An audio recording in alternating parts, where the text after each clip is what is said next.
Alright, so as promised, I told you on June 30th, episode 43 of Super Dragon Ball Heroes was coming out, and I told you a couple days later after that, the new manga chapter will come out as well for Heroes. And that's what we're going to be talking about in today's video. So let's go ahead and get started right after this intro.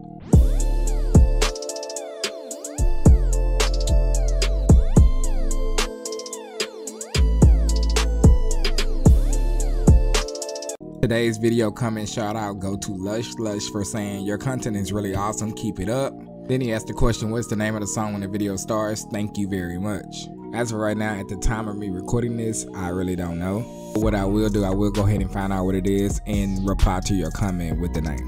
But if you want to be shouted out in the next video, all you have to do is watch this video to the very end. Of course, leaving a like and being subscribed to the channel, but most importantly, leaving a nice comment for me to read. It looks like this manga chapter starts from where the other one left off. If you haven't seen the other video, I will leave it down in the comment section below as well as the pinned comment. The future warrior in black has attacked Trunks and they are now in a stage that is set like the old future world. What's interesting right here is that Trunks is fighting in Super Saiyan first. We haven't seen him go into that transformation at all during this Ultra God mission arc. He's only been in Super Saiyan God this whole entire time. Now this chapter came out today at the time of me recording this, which is June 3rd. I'll probably release this on the 4th. But I'm saying that to tell you that I do not have adequate translations at this time. The translator I have is okay, but when DPS Chronicles release his translations, I will do a more up-to-date video. But Trunks, he's looking at this future warrior in black and he's looking at this style of fighting. He recognizes it, even looking at his face wound, recalling back to the time scrolls that were burned. The future warrior in black actually unmasks himself, revealing to be future Gohan. To which Trunks just responds back, why? At this point, he doesn't understand why his old master is attacking him. Now Gohan, he doesn't say anything, he immediately rushes back into battle. This is where Trunks is like, wait, Gohan, why are you doing this? To which Gohan actually starts to open up and he's saying basically what we already seen in the promotional anime episode 43. That fighting is the only thing he has left. Andros took Bulma and Trunks, reflecting back on how weak he was. He summons all of his power going straight into Super Saiyan, but Trunks noticed that his energy is different. He's much more powerful than the Gohan that he knew. And at this point, the battle continues with a lot of going back and forth. Of course, at this point, Trunks is getting pushed back a lot. Doing all this pointless fighting, Trunks stops him, asking him, do he really agree with Lady Ios? Do you believe that there should be one true history and that all the other histories should be sacrificed? Now, I'm not sure if my translations are correct, but I believe Gohan is saying that he has to protect his history with all his might. He charges up an energy wave and blasts Trunks seemingly away. Through the smoke, Gohan hears the words that my future timeline was destroyed too, and that he recognized Gohan's hurt. Not taking the fight much seriously, he's in Super Saiyan God. Trunks then removed his sword, throwing it on the ground as the fight ensues. Now that's not that much dialogue from here on out when it comes to this fight, but the fight is pretty good. I've always liked the fights in the manga compared to the promotional anime. This instance where Gohan kicks Trunks away, then jumps behind him, knees him in the back. It seems like they are on even footing, because even after all that, Trunks gets back up, gets in his face and kicks him in the chin, rocking him so hard. And then this is when they do the beam struggle. Kamehameha versus Masenko. According to my translations, before he fires off his Masenko, he says, Master, I acknowledge your strength. However, I cannot afford to lose this fight. When the beam struggle, Trunks gave it one more push, and on the next page, Gohan has lost, with a smile on his face. So one of the hooded warriors is completely defeated. Before Gohan completely goes out of consciousness, he thinks back to his mother as well as the Trunks that he knew in his timeline.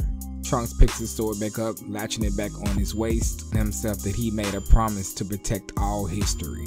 The announcer pops up and announces that one of the hooded warriors has been defeated, the future warrior in black, but that wasn't the one that had the fairy, and that the second round is still ongoing. Now in the next area, it's a three-way fight going on. 3 different teams is going at it. Team 1 consisting of Hit and Yamcha. Team 2, which is Pan Zeno as well as Son Gohan Zeno. Team 3, Hearts and Metal Cooler.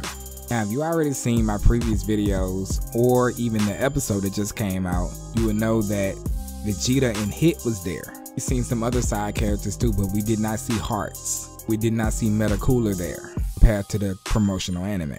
You can see these warriors that's made of crystal that we've seen in the promotional anime as well. It's attacking Metacooler, but he's making slight work of it using his tail. One of them appearing behind him again and is instantly vaporized by Hearts.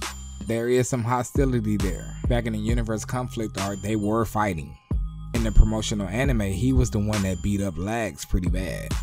But Hearts didn't know about that. But these ice or glass warriors, I don't know why I keep saying ice, it does look like ice, but glass warriors keep appearing out of everywhere.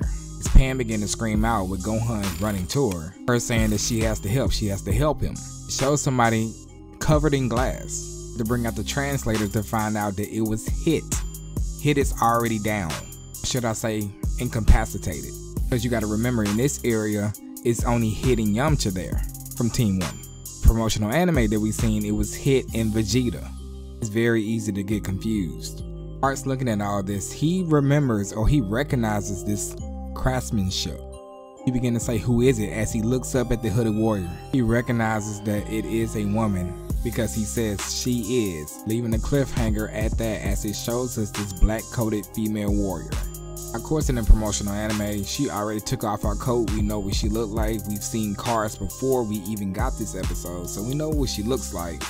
She's very familiar or very recognizable to Lagss. So I guess next episode we'll find out what her name is and how she is kin to Lagss, maybe. As far as I can tell, it doesn't look like the promotional anime is going to show us or shed any light on that situation. This is going to be left up to the manga as well as maybe the arcade game.